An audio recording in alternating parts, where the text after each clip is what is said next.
Santo Tomás de Aquino. Suma de Teología. Tomo primero. Cuestión 84. Sobre cómo el alma, unida al cuerpo, entiende lo corporal, que le es inferior.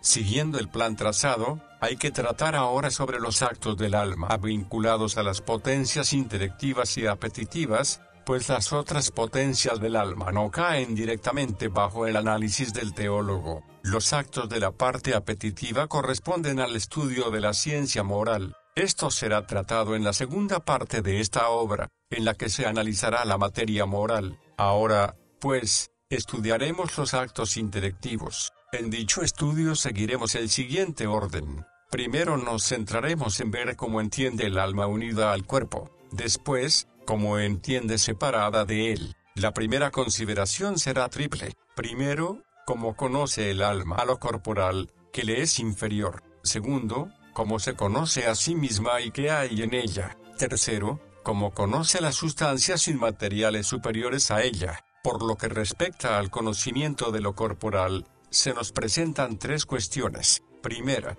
¿por qué medio las conoce? Segunda, ¿cómo y en qué orden? Tercera, ¿qué conoce en lo corporal? La cuestión referente a lo indicado en primer lugar plantea y exige respuesta a 8 problemas. 1. ¿El alma conoce o no conoce lo corporal por el entendimiento? 2. ¿Lo conoce por su esencia o por algunas especies? 3. Si lo conoce por algunas especies, ¿las especies de todo lo inteligible le son o no le son innatas por naturaleza? 4. ¿Le vienen o no le vienen de ciertas formas inmateriales separadas? 5. ¿Nuestra alma contempla o no contempla todo lo que entiende en las razones eternas? 6. ¿Adquiere o no adquiere el conocimiento inteligible partiendo de los sentidos? 7. ¿El entendimiento puede o no puede conocer, de hecho, mediante las especies inteligibles que ya posee sin referirse a las imágenes? 8. Al estar impedidas las potencias sensitivas, ¿queda o no queda anulado el juicio del entendimiento? Artículo 1. ¿El alma conoce o no conoce lo corporal por el entendimiento? Objeciones por las que parece que el alma no conoce lo corporal por el entendimiento.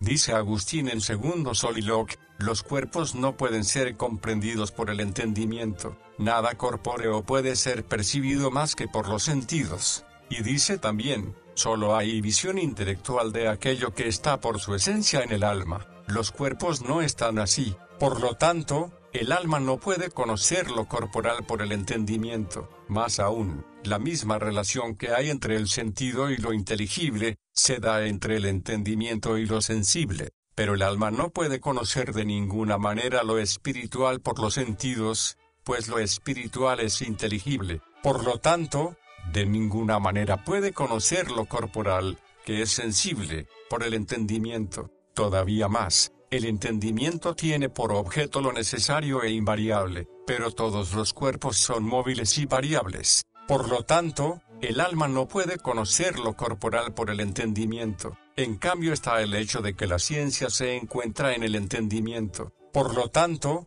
si el entendimiento no conoce lo corporal, hay que deducir que no puede haber ciencia de lo corporal. De esta forma, la ciencia natural, que trata del cuerpo móvil, desaparece. Solución. Hay que decir, para demostrar la solución a este problema, hay que tener presente que los primeros filósofos que investigaron la naturaleza de las cosas, pensaron que en el mundo no existía nada fuera de lo corporal, y porque veían que todo lo corporal era móvil, y lo consideraban en un continuo fluir, estimaron que no podíamos tener ninguna certeza sobre la verdad de las cosas, pues lo que fluye constantemente no puede ser aprehendido con certeza, puesto que desaparece antes de ser juzgado por la mente. Así, Heráclito dijo que no es posible tocar 2 veces el agua de la corriente de un río, como nos refiere el filósofo en Cuarto de Metafísica. Más tarde, Platón, para salvar la certeza de nuestro conocimiento intelectual de la verdad,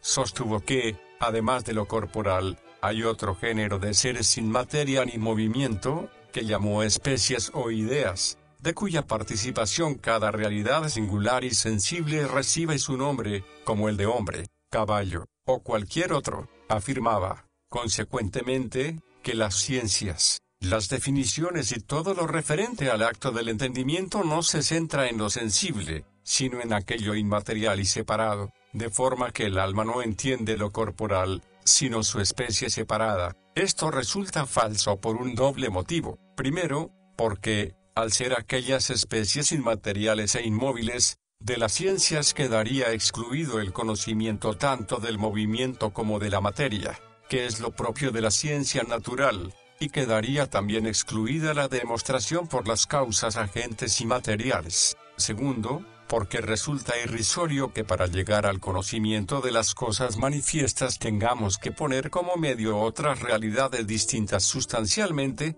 ya que difieren de ellas en el ser. Así, aun cuando conociéramos estas sustancias separadas, no por eso podríamos emitir un juicio de lo sensible. Parece ser que en esto Platón se desvió de la verdad, porque, juzgando que todo conocimiento se verifica por una cierta semejanza, estimó que la forma de lo conocido necesariamente está en quien conoce de igual manera que en lo conocido. Consideró que la forma de la realidad entendida está en el entendimiento de un modo universal, inmaterial e inmóvil, y esto resulta claro por la misma operación del entendimiento, que entiende de manera universal y con una cierta necesidad, pues la acción es algo proporcionado a la forma de ser de la gente. De este modo, sostuvo que las cosas entendidas debían subsistir por sí mismas de modo inmaterial e inmóvil. No es necesario que esto sea así, porque también en las mismas realidades sensibles vemos que la forma se encuentra de modo distinto en unas y en otras. Ejemplo, en un ser la blancura puede ser más intensa que en otro. En un ser la blancura va unida a la dulzura, y en otro, no. De la misma manera, la forma sensible se encuentra diversamente en lo exterior al alma y en el sentido que recibe las formas de lo sensible inmaterialmente. Ejemplo, el color del oro sin el oro. Igualmente, el entendimiento percibe las especies de los cuerpos materiales y móviles, inmaterial e inmóvilmente, según su propia naturaleza, pues lo recibido está en quien lo recibe según el modo de ser de éste. Por lo tanto, hay que concluir que el alma conoce lo corporal por el entendimiento inmaterial, universal, y necesariamente. Respuesta a las objeciones.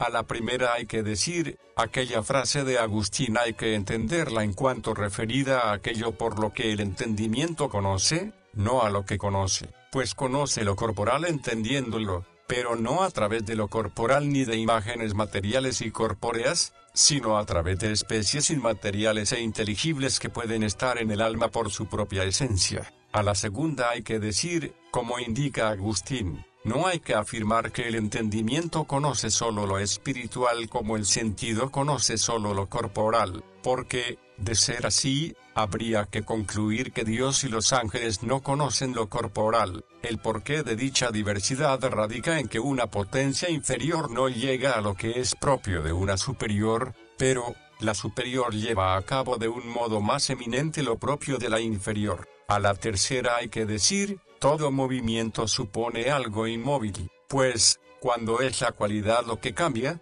la sustancia queda inmóvil, y cuando lo es la forma sustancial, la materia permanece invariable. En las realidades cambiables hay relaciones inmutables. Ejemplo, aunque Sócrates no esté siempre sentado, es absolutamente cierto que, cuando está sentado, permanece en un lugar concreto. Por eso, nada impide que haya ciencia invariable de lo cambiable. Artículo 2. ¿El alma conoce o no conoce lo corporal por su esencia? Objeciones por las que parece que el alma conoce lo corporal por su esencia.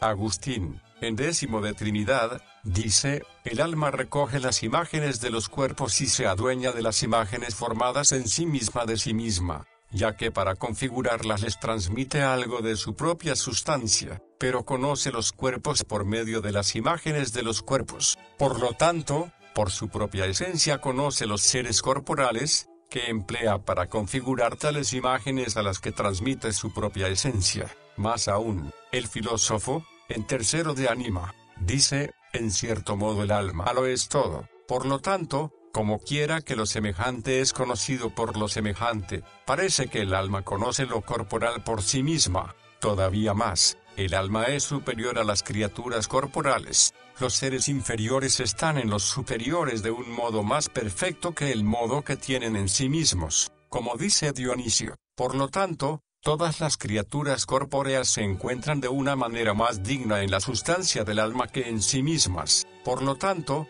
por su propia sustancia puede conocer las criaturas corpóreas. En cambio está lo que dice Agustín en Noveno de Trinidad. La mente llega al conocimiento de lo corporal a través de los sentidos corporales. En cambio, el alma no es cognoscible por los sentidos corporales. Por lo tanto, no conoce lo corpóreo por su propia sustancia. Solución. Hay que decir, los antiguos filósofos sostuvieron que el alma conoce lo corporal por su propia esencia, pues era de patrimonio común que lo semejante es conocido por lo semejante. Estimaban que la forma de lo conocido está en quien conoce del mismo modo que en lo conocido. Los platónicos opinaron de forma contraria, pues Platón, percatándose de que el alma intelectiva es inmaterial y que conoce inmaterialmente, sostuvo que las formas de lo conocido subsisten también de modo inmaterial. En cambio, los primeros naturalistas, por estimar que lo conocido era corporal y material, sostuvieron que también está materialmente en el alma que lo conoce. Por eso, y para poder atribuir al alma el conocimiento de todo, sostuvieron que el alma era naturaleza común a todo, y, como la naturaleza del ser originado está constituida por sus principios, al alma le atribuyeron la misma naturaleza de su principio. Así, quien sostuvo que el primer principio de las cosas es el fuego, así también sostuvo que el alma es de naturaleza ígnea. Lo mismo cabe decir con respecto al aire y al agua. Empédocles, que estableció 4 elementos materiales y 2 agentes, sostuvo que el alma estaba constituida de dichos elementos. De este modo, al determinar que las cosas están en el alma materialmente, sostuvieron que todo conocimiento del alma era material, ya que confundían y no distinguían el entendimiento de los sentidos. Pero este modo de pensar es inadmisible. Primero, porque en el principio material al que hacían referencia, no se encuentran los seres que se originan de él a no ser potencialmente, y nada es conocido en cuanto que está en potencia, sino solo en cuanto que está en acto, como consta en Noveno de Metafísica. Por eso, ni tan siquiera la misma potencia es conocida a no ser a través del acto. Por lo tanto, para que el alma lo conociera todo, no sería suficiente atribuirle la naturaleza de los principios, a no ser que también poseyera la naturaleza y forma de cada uno de sus efectos, como la de los huesos, la carne, y demás, como argumenta Aristóteles contra Empédocles en Primero de Anima. Segundo, porque, si fuera necesario que lo conocido estuviera materialmente en quien conoce, no habría razón para que las realidades materiales exteriores carecieran de conocimiento, puesto que si el alma conociera el fuego por el fuego, también el mismo fuego, que está fuera del alma, lo conocería. Por lo tanto, hay que concluir que los objetos materiales conocidos están en quien conoce no materialmente, sino, más bien, inmaterialmente. Esto es así porque el acto del entendimiento comprende los objetos que están fuera de quien conoce, ya que es evidente que conocemos lo externo a nosotros. Ahora bien, por la materia la forma está determinada a un ser único y concreto. Por eso es evidente que la razón de la materialidad y del conocimiento son opuestos. De este modo, los seres que reciben solo materialmente las formas de otros seres, no pueden conocer de ningún modo, como, por ejemplo, las plantas, tal como se dice en el segundo libro de Anima. En cambio, cuanto más inmaterialmente un ser posee la forma de lo conocido, más perfectamente conoce. Por eso el entendimiento, que abstrae la especie inteligible no solo de la materia, sino también de las condiciones materiales individuantes, conoce más perfectamente que los sentidos, los cuales reciben su forma de lo conocido sin su materia, pero con sus condiciones materiales. De entre los sentidos, el de la vista es el más capacitado para conocer, porque, como dijimos ya, es el menos material. Entre los entendimientos, cuanto más inmaterial, más perfecto. se concluye claramente que, si hay un entendimiento que conozca todas las cosas por su esencia, es necesario que las posea todas inmaterialmente, de modo semejante a como los antiguos suponían la esencia del alma compuesta en acto por los principios de todas las cosas materiales, para que las pudiera conocer todas. Es exclusivo de Dios poseer una esencia que contenga inmaterialmente todas las cosas, al modo como los efectos preexisten virtualmente en la causa. Así, pues, solo Dios lo conoce todo en virtud de su propia esencia, no el alma humana ni tampoco el ángel. Respuesta a las objeciones. A la primera hay que decir, Agustín está hablando de la visión imaginaria que se realiza por medio de imágenes corporales. Para formar dichas imágenes el alma pone algo de su sustancia, a la manera como se pone el sujeto para que sea informado por alguna forma. Es así como produce de sí misma las imágenes, no porque el alma o una parte suya se transforme en esta o en aquella imagen, sino al modo como se dice que un cuerpo se convierte en algo coloreado porque se le da un color. Este sentido del texto se desprende del contexto, pues dice que conserva algo, esto es, lo no informado por tal imagen, que es aquello por lo que libremente juzga de tales imágenes. Esto lo llama mente o entendimiento. En cambio, en lo que se refiere a que es informada por las imágenes, esto es, por la imaginación, dice que nos es común con los animales. A la segunda hay que decir, Aristóteles no admitió, como lo hacían los antiguos naturalistas, que el alma estuviera compuesta de todas las cosas, sino que dijo, en cierto modo el alma lo es todo, y esto en cuanto que está en potencia con respecto a todo, por los sentidos, a lo sensible, por el entendimiento, a lo inteligible. A la tercera hay que decir, toda criatura tiene el ser finito y determinado. Por eso, la esencia de una criatura superior, aunque tenga cierta semejanza con la de una criatura inferior, por coincidir en un mismo género, sin embargo, tal semejanza no es perfecta, ya que está determinada a una especie a la que no pertenece la criatura inferior. Pero la esencia divina es la semejanza perfecta de todo con respecto a todo, como principio universal de todo. Artículo 3. El alma, ¿lo conoce o no lo conoce todo por las especies impresas naturalmente en ella? Objeciones por las que parece que el alma lo conoce todo por las especies impresas naturalmente en ella.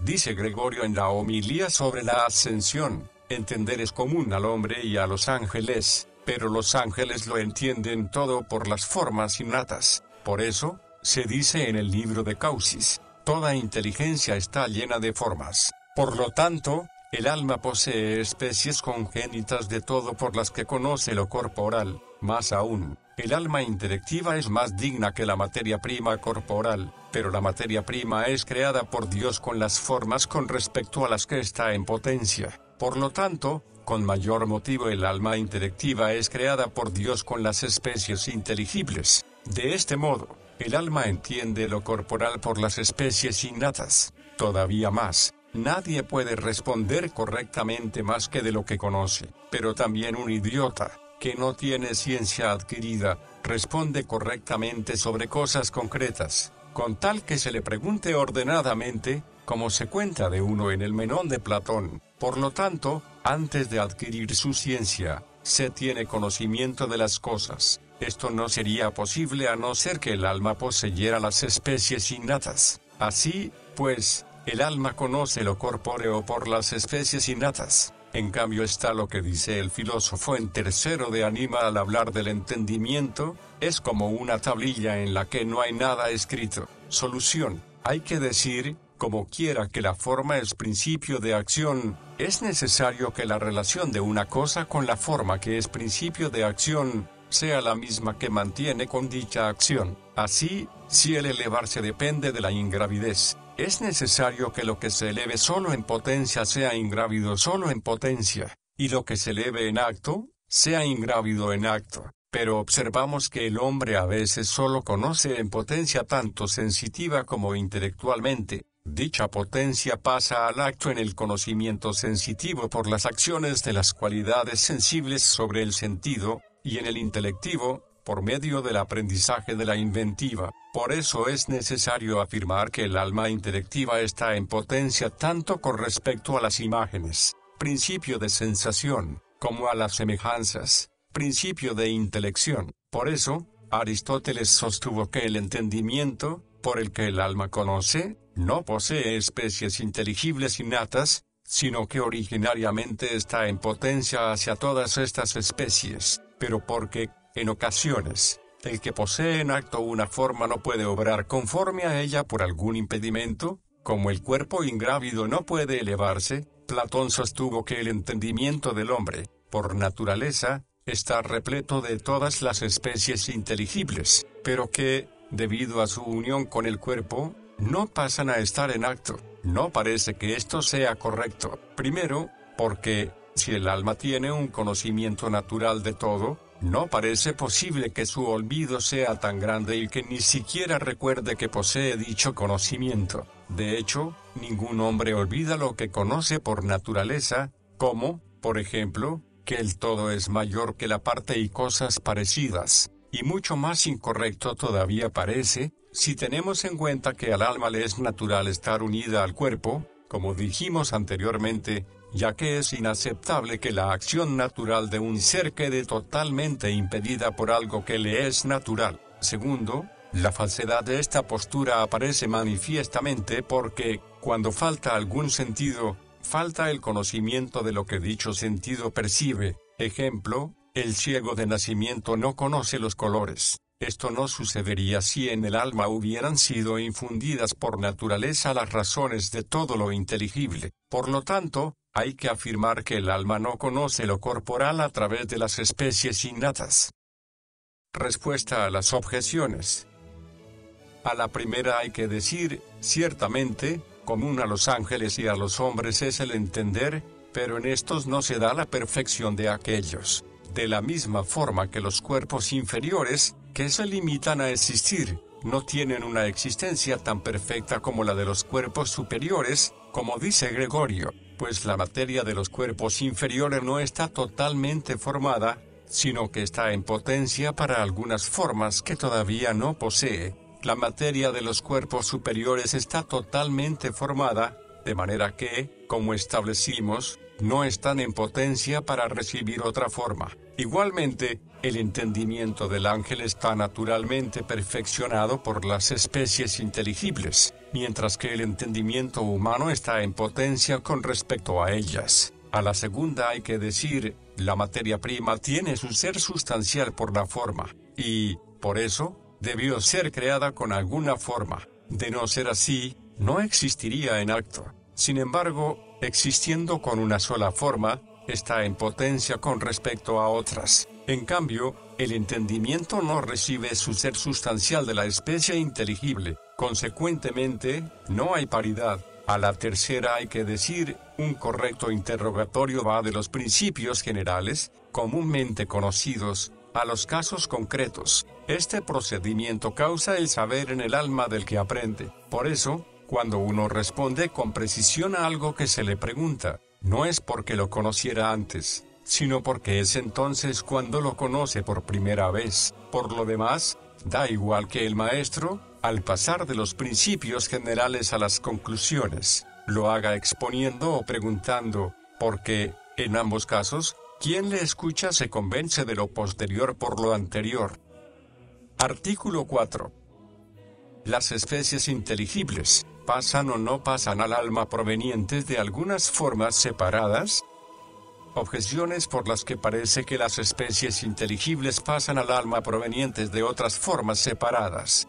Todo lo que uno es por participación ha sido causado por alguien que lo es por esencia. Ejemplo, lo encendido tiene por causa el fuego, pero el alma intelectiva, entendiendo en acto, participa de las mismas realidades inteligibles, pues el entendimiento en acto es, de algún modo, lo entendido en acto. Por lo tanto, las cosas que en sí mismas y por su propia esencia son entendidas en acto son la causa de que el alma intelectiva entienda en acto, pero las cosas entendidas en acto por su misma esencia son las formas que existen sin materia. Así, pues, las especies inteligibles por las que el alma entiende, son causadas por ciertas formas separadas. Más aún, la misma relación hay entre lo inteligible y el entendimiento que entre lo sensible y el sentido. Pero los objetos sensibles que están en acto fuera del alma, son la causa de las especies sensibles que hay en el sentido y por las que sentimos. Por lo tanto, las especies inteligibles por las que nuestro entendimiento conoce, son causadas por ciertos objetos inteligibles en acto que existen fuera del alma. Así, pues, las formas inteligibles de nuestro entendimiento dimanan de algunas sustancias separadas. Todavía más, todo lo que está en potencia se actualiza por lo que está en acto. Por lo tanto, si nuestro entendimiento está primero en potencia y después en acto, es necesario que esto sea causado por algún entendimiento que está siempre en acto. Este es el entendimiento separado. Por lo tanto, las especies inteligibles por las que entendemos en acto, son causadas por algunas sustancias separadas. En cambio está el hecho de que, de ser así, para entender no necesitaríamos los sentidos. Esto es evidentemente falso, porque quien carece de un sentido, de ninguna manera puede conocer los objetos sensibles correspondientes a dicho sentido.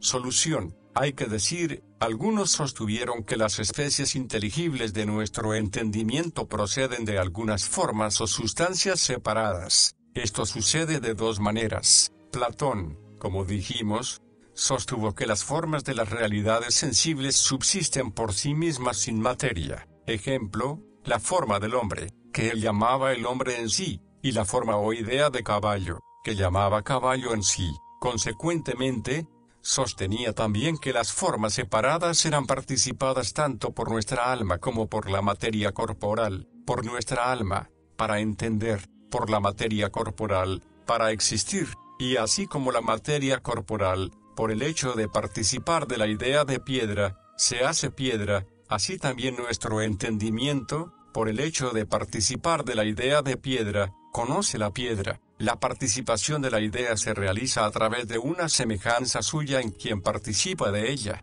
a la manera como el ejemplar es participado por la copia. Así, pues, de la misma manera que afirmaba que las formas sensibles presentes en la materia corporal dimanan de las ideas como una especie de imágenes suyas, así también sostenía que las especies inteligibles de nuestro entendimiento son ciertas representaciones de las ideas que de ellas se desprenden. Por eso, como dijimos, las ciencias y los conceptos los hacía depender de las ideas, pero porque contra la razón propia de lo sensible va el que las formas subsistan sin materia, como demuestra Aristóteles 19 sobradamente. Avicena, alejándose de dicha opinión, sostuvo que las especies inteligibles de los seres sensibles no subsisten por sí mismas sin la materia, sino que preexisten inmaterialmente en los entendimientos separados. Del primero de estos entendimientos dimana el segundo, y así sucesivamente, hasta llegar al último entendimiento separado, que llamó entendimiento agente y del que, como él mismo dice,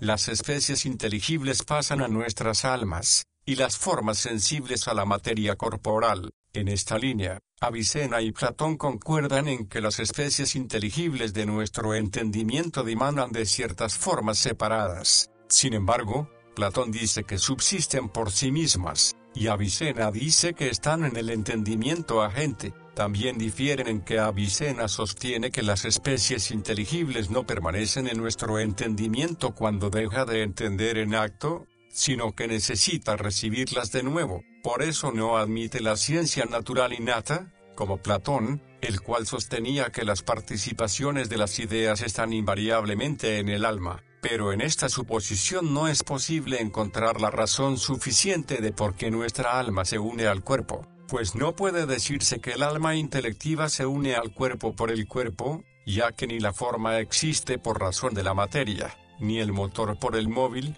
sino al contrario. Parece, más bien, que el cuerpo es necesario al alma intelectiva en orden a su propia operación, entender, ya que, por su ser, no depende del cuerpo. Si el alma por su naturaleza estuviera destinada a recibir las especies inteligibles solo a través del influjo de ciertos principios separados, y no las recibiese por parte de los sentidos, para entender no necesitaría el cuerpo. Consecuentemente, no necesitaría unirse a él. Tampoco basta decir que nuestra alma necesita los sentidos para entender, en cuanto que los sentidos la estimulan a pensar en las cosas cuyas especies inteligibles recibe por parte de los principios separados. Porque no parece que el alma necesite dichos estímulos, a no ser en cuanto que, como dicen los platónicos, está como adormecida y olvidada por efecto de su unión con el cuerpo. De ser así, los sentidos no servirían al alma intelectiva más que para alejar el obstáculo que representa su unión con el cuerpo.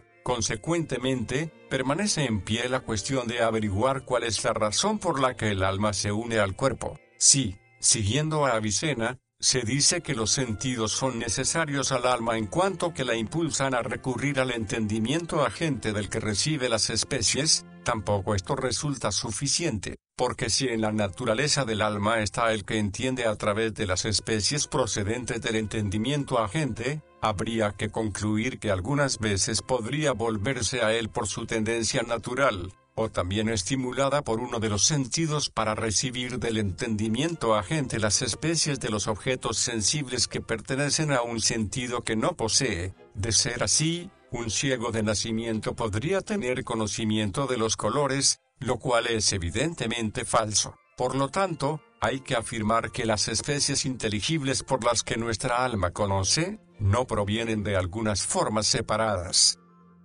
Respuesta a las objeciones. A la primera hay que decir, las especies inteligibles de las que participa nuestro entendimiento se reducen, como a su primera causa, a un principio inteligible por su propia esencia, esto es, a Dios, pero proceden de dicho principio a través de las formas de las cosas sensibles y materiales, de las que obtenemos la ciencia, como dice Dionisio. A la segunda hay que decir, el ser que las cosas materiales poseen fuera del alma, les permite ser sensibles en acto, pero no inteligibles en acto. Por lo tanto, entre el sentido y el entendimiento no hay paridad. A la tercera hay que decir, nuestro entendimiento posible pasa de la potencia al acto por un ser en acto, es decir, por el entendimiento agente, que es una potencia del alma, como dijimos, pero no por un entendimiento separado como por causa próxima, sino, en todo caso, como causa remota. Artículo 5. El alma intelectiva, ¿conoce o no conoce las cosas materiales en las razones eternas? Objeciones por las que parece que el alma no conoce las cosas materiales en las razones eternas. Aquello en lo que una cosa es conocida, se conoce antes y mejor, pero el alma intelectiva del hombre, en el estado de la vida presente, no conoce las razones eternas, ya que no conoce a Dios mismo, en quien están estas razones, sino que se une a él como a un ser desconocido, como dice Dionisio. Por lo tanto, el alma no conoce todas las cosas en las razones eternas. Más aún, en Romanos 1:20 se dice, llegamos a lo invisible de Dios por lo creado, pero entre lo invisible de Dios se encuentran las razones eternas. Por lo tanto, las razones eternas se conocen por las criaturas materiales, y no al revés. Todavía más, las razones eternas no son más que las ideas, pues Agustín, en el libro Octoginta, dice, las ideas son las razones permanentes de las cosas que hay en la mente divina. Por lo tanto, decir que el alma intelectiva conoce todas las cosas en las razones eternas, es actualizar la postura de Platón, quien sostuvo que toda ciencia deriva de las ideas. En cambio está lo que dice Agustín en 12 de Confesiones. Si los dos vemos que es verdad lo que tú dices, y los dos vemos que es verdad lo que digo yo, pregunto, ¿dónde lo vemos? Ni yo en ti ni tú en mí, sino que ambos lo vemos en aquella verdad inmutable que está por encima de nosotros. Pero la verdad inmutable está contenida en las razones eternas. Por lo tanto, el alma intelectiva conoce todas las cosas verdaderas en las razones eternas. Solución. Hay que decir, como dice Agustín, los llamados filósofos, si han dicho alguna verdad en consonancia con nuestra fe, debemos reivindicarla para nuestro uso, puesto que ellos son injustos poseedores, pues en las doctrinas de los paganos hay ciertas fábulas supersticiosas que todo cristiano que proceda del paganismo debe evitar. Por eso, Agustín, imbuido en las doctrinas de los platónicos,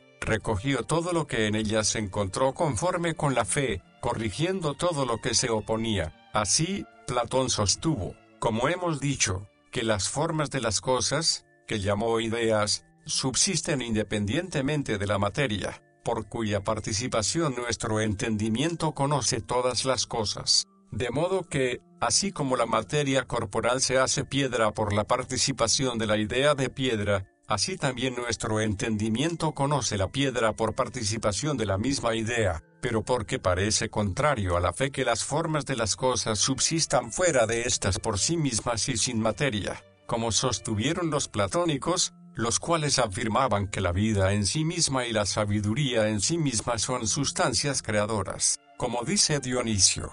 Por eso, Agustín en el libro Octoginta admitió, en lugar de las ideas de Platón, la existencia en la mente divina de las razones de todas las cosas, según las cuales han sido hechas todas las cosas y según las cuales el alma lo conoce todo. Por lo tanto, cuando nos preguntamos si el alma humana conoce todas las cosas en las razones eternas, debemos responder que algo es conocido en otro de dos maneras. Una, como en objeto conocido, al modo como se ven en el espejo las cosas cuyas imágenes refleja. De esta manera el alma no puede en el presente estado de vida ver todas las cosas en las razones eternas. En cambio, así es como conocen los bienaventurados, los cuales ven a Dios y todas las cosas en Dios. Otra, como en su principio de conocimiento, como si dijéramos que vemos en el sol lo que vemos por su luz. En este sentido es necesario decir que el alma humana conoce las cosas en las razones eternas,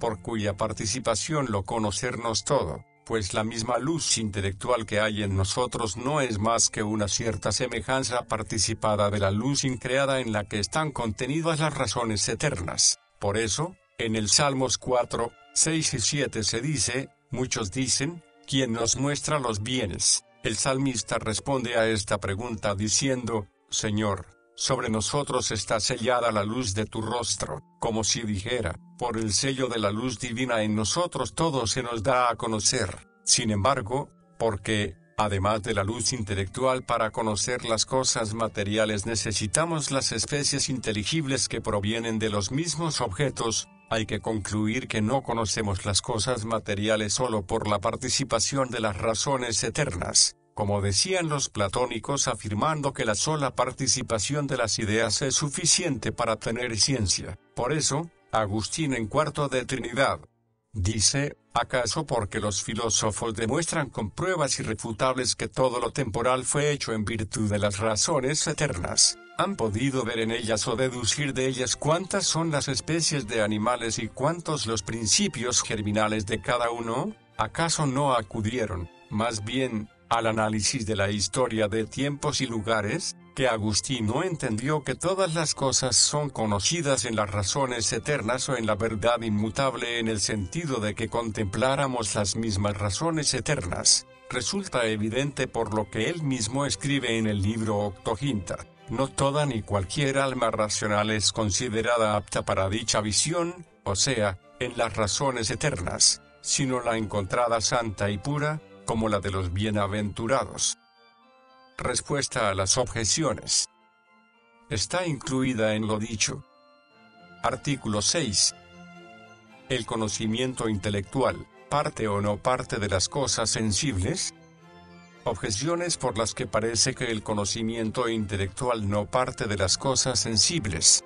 Dice Agustín en el libro Octoginta, ninguna verdad cierta puede esperarse de los sentidos del cuerpo. Esto lo prueba por dos razones. Una, porque todo cuanto el sentido corporal alcanza, está en continuo cambio, y lo que no permanece, no puede ser percibido. Otra, porque conservamos las imágenes de todas las cosas que impresionaron los sentidos corporales, aun cuando no estén presentes en ellos, como ocurre en el sueño y en la locura, sin que podamos discernir por los sentidos sobre si lo que sentimos son los mismos objetos sensibles o falsas imágenes, y no es posible que se perciba nada sin discernirlo de lo falso. Así, concluye que no hay que esperar la verdad de los sentidos, pero el conocimiento intelectual percibe la verdad. Por lo tanto, el conocimiento intelectual no proviene de los sentidos. Más aún, dice Agustín, no debe creerse que el cuerpo obre algo en el espíritu como si el espíritu estuviese sometido a su acción en calidad de materia, puesto que es, en todos los conceptos, más digno el sujeto que obra que la realidad en la que se obra. Por eso concluye, no es el cuerpo el que produce su imagen en el espíritu, sino este quien produce dicha imagen en sí mismo. Por lo tanto, el conocimiento intelectual no proviene de las cosas sensibles. Todavía más, el efecto no sobrepasa la capacidad de su causa, pero el conocimiento intelectual llega más allá de los objetos sensibles, pues llegamos a conocer cosas que no perciben los sentidos. Por lo tanto, el conocimiento intelectual no proviene de las cosas sensibles. En cambio, el filósofo, en Metafísica, y al final del De Poster, demuestra que el principio de nuestro conocimiento parte de los sentidos. Solución. Hay que decir, sobre esta cuestión, entre los filósofos hubo tres opiniones. Demócrito sostuvo que la única causa de cada uno de nuestros conocimientos consiste en que vengan y entren en nuestras almas las imágenes de los cuerpos en que pensamos,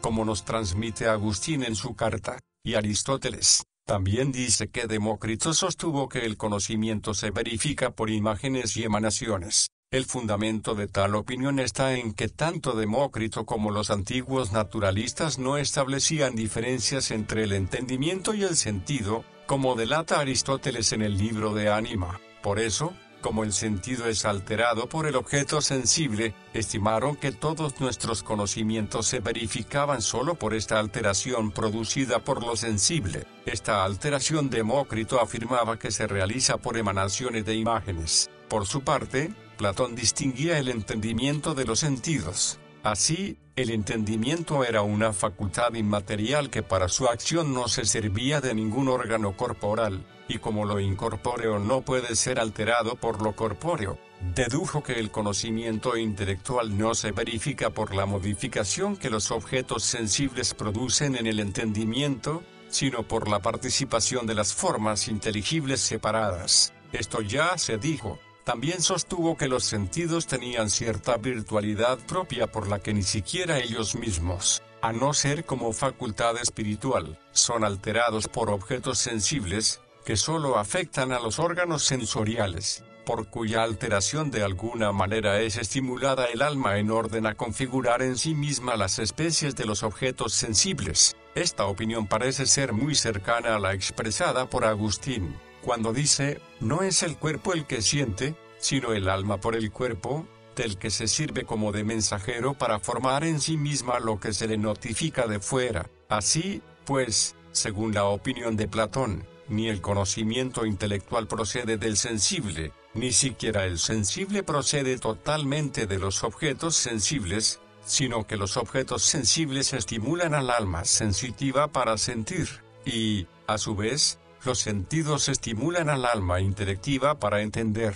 Aristóteles mantuvo una postura intermedia. Con Platón admite que el entendimiento es distinto del sentido, pero sostuvo que el sentido no ejerce su operación propia sin que intervenga el cuerpo, de tal manera que el sentir no es un acto exclusivo del alma, sino del compuesto. Lo mismo afirma de todas las operaciones de la parte sensitiva. Y porque no hay inconveniente en que los objetos sensibles que se encuentran fuera del alma produzcan algún efecto en el compuesto, Aristóteles concuerda con Demócrito en decir que las operaciones de la parte sensitiva son causadas por impresiones de los objetos sensibles en el sentido, pero no a modo de emanación, como sostuvo Demócrito, sino por medio de una operación. Pues Demócrito suponía que todas las acciones se deben a la movilidad de los átomos, como aparece en Primero de Degenerat. Aristóteles, en cambio, sostenía que el entendimiento ejecuta su operación sin la intervención del cuerpo. Nada corpóreo puede influir en algo incorpóreo. De este modo, según Aristóteles, para que se produzca la operación intelectual no basta la simple impresión de los cuerpos sensibles, sino que se precisa algo más digno, porque, como él mismo dice 39, el agente es más digno que el paciente. Sin embargo, no en el sentido de que la operación intelectual sea producida en nosotros por el solo influjo de ciertos seres superiores, como sostuvo Platón, sino en cuanto que un agente superior y más digno, llamado entendimiento agente, y del que ya dijimos algo, por medio de la abstracción hace inteligibles las imágenes recibidas por los sentidos. Por lo tanto, según esto, la operación intelectual es causada por los sentidos en lo que se refiere a las imágenes, pero porque las imágenes no son suficientes para alterar el entendimiento posible, sino que necesitan el entendimiento agente para convertirse en inteligibles en acto, no puede decirse que el conocimiento sensible sea la causa total y perfecta del conocimiento intelectual, sino que, en cierto modo, es la materia de la causa. Respuesta a las objeciones. A la primera hay que decir, aquellas palabras de Agustín dan a entender que no hay que esperar de los sentidos toda la verdad, pues se precisa la luz del entendimiento agente para que en las cosas mutables conozcamos la verdad inmutable y para discernir entre la realidad objetiva y su imagen. A la segunda hay que decir, Agustín no está hablando del conocimiento intelectivo, sino de lo imaginario, y porque, según la opinión de Platón, la facultad de la imaginación tiene una operación que pertenece exclusivamente al alma. Agustín, para probar que los cuerpos no imprimen sus imágenes en la potencia imaginativa, sino que es el alma misma la que las produce, utilizó la misma razón empleada por Aristóteles para demostrar que el entendimiento agente es separado, esto es, porque el agente es más digno que el paciente. Según esta opinión, indudablemente habría que poner en la facultad imaginativa no solo potencia pasiva, sino también activa. Pero si con Aristóteles admitimos que la acción de la facultad imaginativa pertenece al compuesto, desaparece toda dificultad, pues el cuerpo sensible es más digno que cualquier órgano animal, ya que se relaciona con dicho órgano como el ser en acto se relaciona con el ser en potencia, de igual modo que el cuerpo, que tiene el color en acto, se compara con la pupila, que lo tiene en potencia. Sin embargo, podría decirse que, aun cuando la primera alteración de la potencia imaginativa se debe a la moción de los objetos sensibles, porque la fantasía es un movimiento producido por el sentido, como se dice en el libro de Ánima, en el hombre hay cierta operación del alma que, por medio de la composición y división, forma diversas imágenes de las cosas sin que los sentidos lo perciban. Esto es lo que quiere decir Agustín. A la tercera hay que decir, el conocimiento sensitivo no es causa completa del conocimiento intelectual. Por lo tanto, no hay que extrañarse de que el conocimiento intelectual abarque más que el sensitivo. Artículo 7. El entendimiento puede o no puede conocer, de hecho, mediante las especies inteligibles que ya posee sin recurrir a las imágenes. Objeciones por las que parece que el entendimiento puede conocer, de hecho, mediante las especies inteligibles que ya posee sin referirse a las imágenes. El entendimiento pasa al acto por la especie inteligible que lo informa, pero estar el entendimiento en acto es lo mismo que entender. Por lo tanto, las especies inteligibles son suficientes para que el entendimiento entienda en acto sin necesidad de recurrir a las imágenes. Más aún, más depende la imaginación del sentido que el entendimiento de la imaginación, pero la imaginación puede ejercer su operación sin la presencia de lo sensible. Por lo tanto, con mayor motivo el entendimiento puede entender sin necesidad de recurrir a las imágenes. Todavía más, no hay imágenes de lo incorporal, porque la imaginación no trasciende el tiempo y el espacio. Por lo tanto, si nuestro entendimiento no pudiera entender nada en acto sin recurrir a las imágenes, se seguiría que no podría entender nada incorpóreo. Esto es evidentemente falso, pues entendemos la verdad misma, a Dios y a los ángeles. En cambio está lo que dice el filósofo en tercero de Ánima, el alma no entiende nada sin imágenes. Solución, hay que decir, es imposible que nuestro entendimiento, en el presente estado de vida, durante el que se encuentra unido a un cuerpo pasible, entienda en acto algo sin recurrir a las imágenes. De que esto es así, tenemos un doble indicio. Primero, porque al ser el entendimiento una facultad que no se sirve de ningún órgano corporal, de ninguna manera estaría impedido su acto por la lesión de un órgano corporal si para su ejercicio no necesitase el acto de otra facultad que sí utiliza dichos órganos. Las potencias que sirven de órganos corporales son el sentido, la imaginación y las otras facultades de la parte sensitiva. Por eso resulta evidente que para que el entendimiento entienda en acto, y no solo cuando por primera vez adquiera un conocimiento, sino también en la posterior utilización del conocimiento adquirido, se precisa el acto de la imaginación y el de las demás facultades, pues observamos que,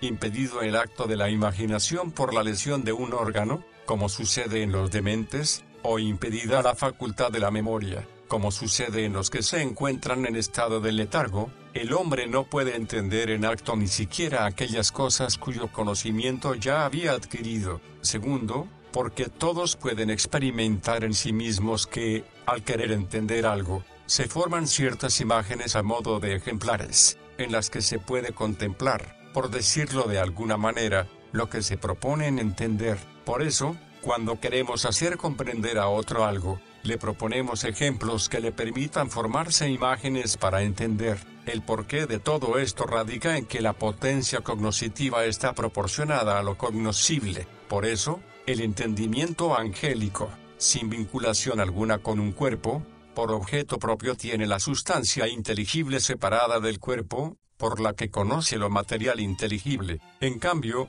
el objeto propio del entendimiento humano, que está unido a un cuerpo, es la esencia o naturaleza existente en la materia corporal y, a través de la naturaleza de lo visible, llega al conocimiento de lo invisible. Es esencial a la naturaleza visible existir en un individuo que no es tal individuo sin materia corpórea, como es esencial a la naturaleza de la piedra existir en esta piedra, y a la naturaleza del caballo es esencial existir en este caballo. Por lo tanto, de forma verdadera y completa no se puede conocer la naturaleza de la piedra o la de cualquier otro objeto material si no se la conoce existente de forma concreta, pero lo concreto lo percibimos por los sentidos y por la imaginación. Consecuentemente, para que el entendimiento entienda en acto su objeto propio, es necesario que recurra a las imágenes para descubrir la naturaleza universal como presente en un objeto particular. En cambio, si el objeto de nuestro entendimiento fuesen las formas separadas, o si las naturalezas de las realidades sensibles subsistiesen independientemente de lo concreto, como dicen los platónicos,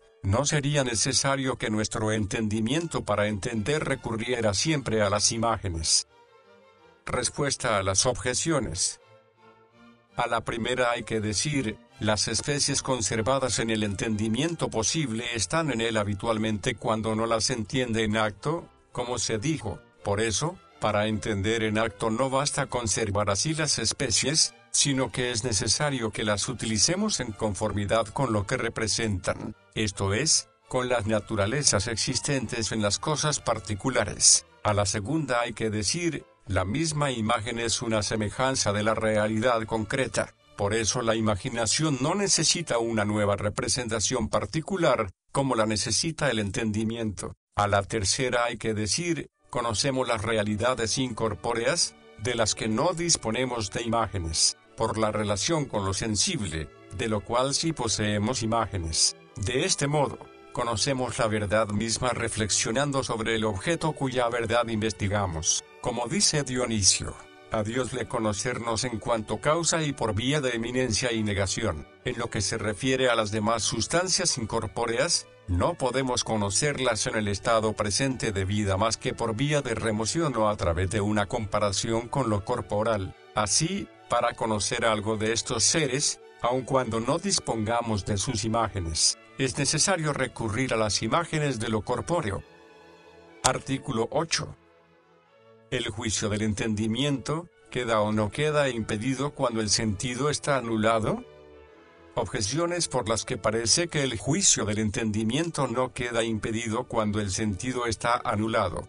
Lo superior no depende de lo inferior, pero el juicio del entendimiento está por encima de los sentidos. Por lo tanto, el juicio del entendimiento no es impedido por el embotamiento de los sentidos. Más aún, raciocinar es un acto del entendimiento. Durante el sueño, los sentidos están imperdidos. Sin embargo, hay quien razona durmiendo. Por lo tanto, estancados los sentidos, no queda impedido el juicio del entendimiento. En cambio, no se consideran actos pecaminosos aquellas acciones contrarias a las rectas costumbres y que se realizan durante el sueño. Como dice Agustín, esto no ocurriría si, estando dormido el hombre, pudiera usar libremente de la razón y del entendimiento. Por lo tanto, el estancamiento de los sentidos impide el uso de la razón. Solución: hay que decir, como dijimos, el objeto propio y proporcionado a nuestro entendimiento es la naturaleza de lo sensible, pero no puede emitirse un juicio completo de algo si no se conoce todo lo que está referido a este algo, en especial si se desconoce el término y el fin del juicio.